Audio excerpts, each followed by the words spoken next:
চাকরি বাঁচাতে হলে করতে হবে বিয়ে। কয়েক মাসের মধ্যে বিয়ে করতে না পারলে চাকরি হারাতে হবে। কোম্পানিটি তার কর্মীদের জানিয়ে দিয়েছে, অবিবাহিত কিংবা ডিভোর্সি কারোরই ঠাঁই হবে না তাদের প্রতিষ্ঠানে। ২৮ থেকে ৫৮ বছরের কেউ অবিবাহিত থাকতে পারবে না, এমনই এক অদ্ভুত নিয়ম চালু করেছিল চীনের একটি কোম্পানি। কোম্পানির এমন ঘোষণায় হইচই পড়ে যায় কর্মীদের মধ্যে।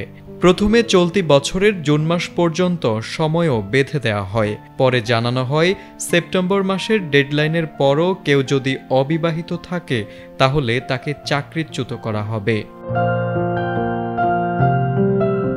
বয়স বাড়ছে কিন্তু তরুণ তরুণীরা বিয়ে করছে না, এ নিয়ে চিন্তার শেষ নেই চীন সরকারের। বিয়ের হার বাড়াতে তাই জারি করা হয়েছে নির্দেশনাও।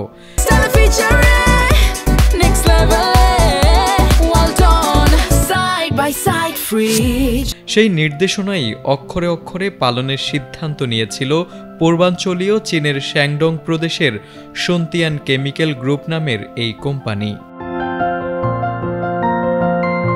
কোম্পানিটির এমন নির্দেশনা জারির পর সোশ্যাল মিডিয়ায় তোলপাড় সৃষ্টি হয়।